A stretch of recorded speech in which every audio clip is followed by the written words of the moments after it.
ನಮಸ್ಕಾರ ಸ್ನೇಹಿತರೆ, ಸ್ವತ್ತುವಾಣಿಗೆ ಸ್ವಾಗತ. ನಾನು ಕಾರ್ತಿಕ್. ಸಮಸ್ತ ಸ್ವತ್ತುವಾಣಿಯ ವೀಕ್ಷಕರಿಗೆ 80ನೇ ಸ್ವಾತಂತ್ರ್ಯೋತ್ಸವದ ಹಾರ್ದಿಕ ಶುಭಾಶಯಗಳು. ಸ್ವಾತಂತ್ರ್ಯಕ್ಕಾಗಿ ತ್ಯಾಗ ಬಲಿದಾನಗೈದ ವೀರರನ್ನು ಸ್ಮರಿಸುತ್ತಾ ಇವತ್ತಿನ ಈ ಸಂಚಿಕೆಯನ್ನು ಆರಂಭಿಸೋಣ. ದೇಶದಾದ್ಯಂತ 80ನೇ ಸ್ವಾತಂತ್ರ್ಯೋತ್ಸವ ಅದ್ಧೂರಿಯಾಗಿ ನಡೆಯಿತು. ಇತಿಹಾಸದಲ್ಲೇ ಮೊಟ್ಟ ಮೊದಲ ಬಾರಿಗೆ ಕೆಂಪು ಕೋಟೆಯ ಮೇಲೆ ವಂದೇ ಮಾತರಂ ಗಾಯನ ಮೊಳಗಿತು. ವಿಶೇಷವಾಗಿ ಇವತ್ತಿನ ಈ ಸಂಚಿಕೆಯಲ್ಲಿ AICC ಕಚೇರಿಯಲ್ಲಿ ನಡೆದಂತಹ ಧ್ವಜಾರೋಹಣ ಕಾರ್ಯಕ್ರಮದ ಬಗ್ಗೆ ಮಾತಾಡೋಣ. ವಂದೇ ಮಾತರಂ ಗೀತೆಯನ್ನು ಕಡ್ಡಾಯ ಮಾಡಲಾಗಿತ್ತು. AICC ಕಚೇರಿಯಲ್ಲೂ ಕೂಡ ವಂದೇ ಮಾತರಂ ಗಾಯನವನ್ನು ಹಾಡಲಾಯಿತು. ಕಾರ್ಯಕ್ರಮದಲ್ಲಿ AICC ಅಧ್ಯಕ್ಷ ಮಲ್ಲಿಕಾರ್ಜುನ್ ಖರ್ಗೆ ಇದ್ದರು. ದೇಶದ ವಿಪಕ್ಷ ನಾಯಕ, ಲೋಕಸಭಾ ವಿಪಕ್ಷ ನಾಯಕ ರಾಹುಲ್ ಗಾಂಧಿ ಇದ್ದರು. ಕಾಂಗ್ರೆಸ್ ನಾಯಕಿ ಸೋನಿಯಾ ಗಾಂಧಿ ಸೇರಿದಂತೆ ಹಲವು ಕಾಂಗ್ರೆಸ್ಸಿಗರಿದ್ದರು. ಧ್ವಜಾರೋಹಣ ಆಗುತ್ತೆ, ವಂದೇ ಮಾತರಂ ಗಾಯನ ಆರಂಭವಾಗುತ್ತೆ. ಆರಂಭಿಕವಾದ 2 ಸ್ಟ್ಯಾನ್ಸಾಗಳು, ಮೊದಲು ಇಷ್ಟು ವರ್ಷಗಳ ಕಾಲ ಯಾವ ರೀತಿಯಾಗಿ 2 ಸ್ಟ್ಯಾನ್ಸಾಗಳು 2 ನಿಮಿಷದಲ್ಲಿ ಮುಗಿದೋಗ್ತಿತ್ತಲ್ಲ ವಂದೇ ಮಾತರಂ, ಆ ಸ್ಟ್ಯಾನ್ಸಾಗಳ ನಂತರ ಏನು ಕೈ ಬಿಟ್ಟಂತಹ ಸ್ಟ್ಯಾನ್ಸಾಗಳನ್ನು ಕೇಂದ್ರ ಸರ್ಕಾರ ಅದಕ್ಕೆ ಸೇರಿಸಿ ಕಡ್ಡಾಯಗೊಳಿಸಿತ್ತಲ್ಲ, ಆ ಸ್ಟ್ಯಾನ್ಸಾ ಕೂಡ ಅಲ್ಲಿ ಹಾಡೋದಕ್ಕೆ ಶುರು ಮಾಡಿದ್ರು. ಕಾಂಗ್ರೆಸ್ ಅಧಿನಾಯಕಿ ಸೋನಿಯಾ ಗಾಂಧಿ ಕೆಂಡಾಮಂಡಲರಾದರು. ನೋಡ್ತಾ ಇರ್ಬೋದು ನೀವು, ವಿಡಿಯೋ ಹಾಕ್ತೀನಿ ಆ ಕಡೆ. ಕೆಂಡಾಮಂಡಲರಾದರು. ಮಲ್ಲಿಕಾರ್ಜುನ್ ಖರ್ಗೆ ಅವರ ಬಳಿ ಅವರು ಅದನ್ನು ತೋರ್ಪಡಿಸಿಕೊಂಡಿರೋದೇ ಕಾಣುತ್ತೆ, ಪಿತ್ತ ನೆತ್ತಿಗೇರಿತ್ತು ಅವರಿಗೆ ಅಂತ. ನಂತರ ರಾಹುಲ್ ಗಾಂಧಿ ಅವರನ್ನು ಕೂಡ ನೋಡಿದ್ರು. ರಾಹುಲ್ ಗಾಂಧಿಯವರು ಕೂಡ ಕೇಳಿದ್ರು. ಒಟ್ಟಾರೆಯಾಗಿ ವಂದೇ ಮಾತರಂ ಪೂರ್ಣ ಗಾಯನವನ್ನು ಇವರು ಯಾವ ರೀತಿಯಾಗಿ ವಿರೋಧಿಸಿದ್ರು. ಕಾರಣ, ಇವರ ಕೋರ್ ವೋಟ್ ಬ್ಯಾಂಕ್ನವರಿಗೆ ಅವರ ಧಾರ್ಮಿಕ ಭಾವನೆಗೆ ಧಕ್ಕೆ ಆಗುವಂಥದ್ದಿತ್ತು. ಈ ಹಿಂದೂ ದೇವತೆಗಳ ಹೆಸರುಗಳು ಬರುತ್ತೆ, ಹಾಗಾಗಿ ಅವರ ಧಾರ್ಮಿಕ ಭಾವನೆಗೆ ಧಕ್ಕೆ ಆಗುತ್ತೆ. ಕಾಂಗ್ರೆಸ್ನ ಕೋರ್ ವೋಟ್ ಬ್ಯಾಂಕ್ ಅವರ ಧಾರ್ಮಿಕ ಭಾವನೆಗೆ. ಹಾಗಾಗಿ ಇದೇನು ಆಶ್ಚರ್ಯಘಾತಕವಾಗಿ ನೋಡುವಂಥದ್ದೇನಲ್ಲ. ವಂದೇ ಮಾತರಮನ್ನು AICC ಕಚೇರಿಯಲ್ಲಿ ಸೋನಿಯಾ ಗಾಂಧಿಯವರು ಹಾಡುವುದನ್ನು ವಿರೋಧಿಸಿದ್ರು ಅಂತ ಬಹಳ ಸೋಷಿಯಲ್ ಮೀಡಿಯಾದಲ್ಲಿ BJP ಇದನ್ನು ದೊಡ್ಡ ಮಟ್ಟಿಗೆ ಪ್ರಚಾರ ಮಾಡ್ತಾ ಇದ್ದಾರೆ. ಇವತ್ತು ಒಂದು ಆಶ್ಚರ್ಯ ಇನ್ನೊಂದೇನಂತ ಹೇಳಿದ್ರೆ, ಕೆಂಪು ಕೋಟೆಯ ಮೇಲೆ ಇಷ್ಟು ವರ್ಷಗಳ ಕಾಲ ವಂದೇ ಮಾತರಂ ಮೊಳಗಿರಲಿಲ್ವಂತೆ. ನನಗೂ ಇದು ಫಸ್ಟ್ ಟೈಮ್ ಗೊತ್ತಾಗಿದ್ದು.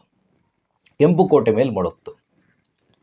ಕಾಂಗ್ರೆಸ್ಸಿನ ಈ ನಡೆ AICC ಕಚೇರಿಯಲ್ಲಿ ಏನು ಸೋನಿಯಾ ಗಾಂಧಿಯವರು ನಡೆದುಕೊಂಡ್ರಲ್ಲ, ಅದಕ್ಕೆ ಬೇರೆ ಬೇರೆ ವ್ಯಾಖ್ಯಾನಗಳನ್ನು ಕೊಡಲಾಗ್ತಾ ಇದೆ. ಅವರ ಸಂಸದ ಜಯರಾಮ್ ರಮೇಶ್ ಅವರು ಹೇಳ್ತಾ ಇದ್ದಾರೆ, ಮಲ್ಲಿಕಾರ್ಜುನ್ ಖರ್ಗೆ ಅವರಿಗೆ ಚೇರ್ ಕೊಡಿ ಅಂತ ಹೇಳಿ ಸೋನಿಯಾ ಗಾಂಧಿಯವರು ಹೇಳಿದ್ದೇ ಹೊರತು ವಂದೇ ಮಾತರಮ್ಮಿಗೆ ವಿರೋಧವನ್ನು ವ್ಯಕ್ತಪಡಿಸಿಲ್ಲ ಅಂತ.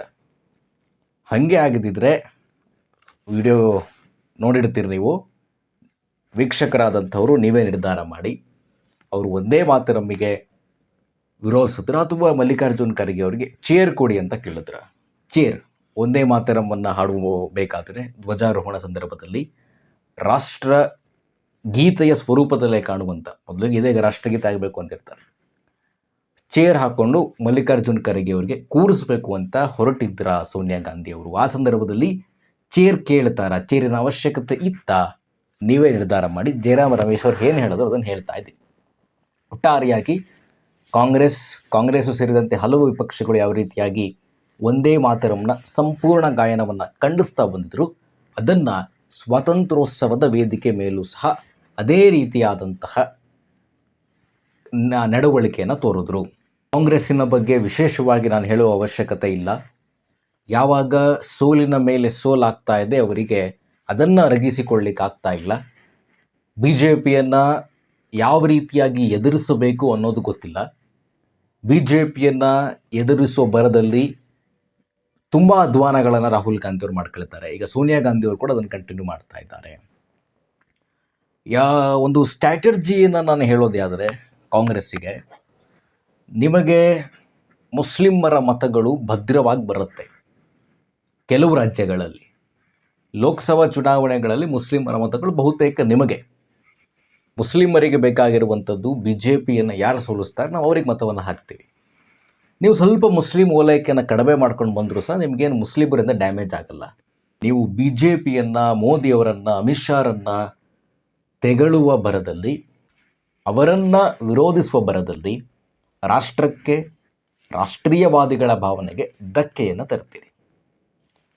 1-2-3 ದಿನಗಳ ಹಿಂದೆ ರಚನಾತ್ಮಕ ಕಾಂಗ್ರೆಸ್ಸಿನ ಒಂದು ಸಮಾವೇಶ ನಡೀತು. ಅಲ್ಲಿ ರಾಹುಲ್ ಗಾಂಧಿ ಅವರು ಯಾವ ರೀತಿಯಾಗಿ ನಡೆದುಕೊಂಡ್ರು, ನಮ್ಮ ಫಾರಿನ್ ಪಾಲಿಸಿ ಯಾವ ರೀತಿಯಾಗಿದೆ ಅಂತ ಅದನ್ನು ವಿವರಿಸುವ ಸಂದರ್ಭದಲ್ಲಿ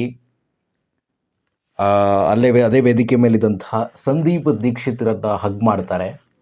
ಸಂದೀಪ್ ದೀಕ್ಷಿತ್ ಕೇಳ್ತಾರೆ, ನೀವು ಮೆಲೋನಿ ಅಂತ ಹೇಳಿ ನನ್ನ ತಪ್ಕೊಂಡಿಲ್ಲ ತಾನೇ ಅಂತ. ಅಷ್ಟು ಕೆಳಮಟ್ಟಕ್ಕೆ ನಾನು ಇಲ್ದಿಲ್ಲ ಅಂತ ರಾಹುಲ್ ಗಾಂಧಿ ಅವರು ಹೇಳ್ತಾರೆ. ನಿಮ್ಮ ರಾಜಕೀಯ ಕೆಸರ ಎರಚಾಟಗಳು ದೇಶದ ಒಳಗಿರಲಿ. ಭಾರತಕ್ಕೆ ಮಿತ್ರ ರಾಷ್ಟ್ರವಾಗಿರುವಂಥ ಇಟಾಲಿ, ಅದರ ಹೆಸರುಗಳನ್ನು ನಮ್ಮ ದೇಶದ ಒಳಗಿನ ರಾಜಕೀಯ ಕೆಸರೆರಚಾಟಕ್ಕೆ ಬಳಸ್ಕೊಳ್ತೀರಿ ಅಂತ ಹೇಳಿದ್ರೆ, ಮನೆ ರಾಹುಲ್ ಗಾಂಧಿ ಅವರೇ, ಮೋದಿಯವರನ್ನು ವಿರೋಧಿಸಬೇಕು, ಪ್ರಸ್ತುತ ಸರ್ಕಾರವನ್ನು ವಿರೋಧಿಸಬೇಕು ಅಂತ ಹೇಳಿದ್ರೆ ನಿಮಗೆ ಬೇರೆ ಬೇರೆ ಪದಗಳಿದ್ದಾವೆ. ಕಂಪ್ಯಾರಿಸನನ್ನು ಕೊಡುವಂತಹ ಕೆಲಸಗಳಿಗೆ ಮುಂದಾಗಿ 2004ರಿಂದ 2014 ತನಕ ಮನಮೋಹನ್ ಸಿಂಗ್ ಅವರ ಕಾಲದಲ್ಲಿ ಇಂತಿಂತಹ ದೇಶಗಳ ಜೊತೆ ನಮ್ಮ ಸಂಬಂಧ ಈ ರೀತಿಯಾಗಿತ್ತು, ಈಗ ಮೋದಿಯವರ ಬಂದ ನಂತರ ಇಂತಿಂಥ ದೇಶಗಳ ಜೊತೆ ನಮ್ಮ ಸಂಬಂಧ ಹದಗೆಟ್ಟಿದೆ, ಉದಾಹರಣೆ ಸಮೇತ ಕೊಡಿ, ಯಾವ ದೇಶ ಅದು, ಮಾತನಾಡುವುದು ಉದಾಹರಣೆ ಬಗ್ಗೆ ಚರ್ಚೆ ಮಾಡಿ ಅಂತ ನಿಮ್ಮ ರಾಜಕೀಯ ಕೆಸರೆರಚಾಟಕ್ಕೆ ನಮ್ಮ ಮಿತ್ರ ರಾಷ್ಟ್ರ ಆಗಿರೋ ಇಟಾಲಿಯ ಪ್ರಧಾನಿಗಳ ಬಗ್ಗೆ ಇಷ್ಟು ಕೆಳಮಟ್ಟಕ್ಕಿಳಿದು ಮಾತನಾಡ್ತೀರಿ ಮತ್ತು ನಿಮ್ಮ ಜೊತೆ ಇರುವಂಥವ್ರು ಮಾತನಾಡ್ತಾರೆ, ಅದನ್ನು ಕೇಳಿಯೂ ಸಹ ನೀವು ಸುಮ್ಮನಿರ್ತೀರಿ. ಗೊತ್ತಿಲ್ಲ. ಒಟ್ಟಾರೆಯಾಗಿ ಕಾಂಗ್ರೆಸ್ ತನ್ನ ಗುಂಡಿಯನ್ನು ತಾನೇ ತೋಡ್ಕೊಂಡು, ಅದು ಯಾವಾಗಲೂ ಆಗಿದೆ, ಅದನ್ನು ಇನ್ನೂ ತೋಡ್ತಾ ಹೋಗ್ತಾ ಇದ್ದಾರೆ. ಎದ್ದು ಬರೋಕ್ಕಾಗಬಾರದು ಅಂತ ಜನ ಬಿ ಜೆ ಪಿಯ ಆಲ್ಟರ್ನೇಟ್ ಹಾಕಿ ಕಾಂಗ್ರೆಸ್ಸನ್ನು ನೋಡ್ತಾ ಇಲ್ಲ. ಕಾಂಗ್ರೆಸ್ಸನ್ನು ನೋಡ್ತಾ ಇದ್ದಿದ್ರೆ ನೀಟ್ ಪ್ರತಿಭಟನೆಗೆ CJPಗೆ ಅಷ್ಟು ದೊಡ್ಡ ಮಟ್ಟಿಗಿನ ಬೆಂಬಲ ಸಿಗ್ತಾ ಇರಲಿಲ್ಲ.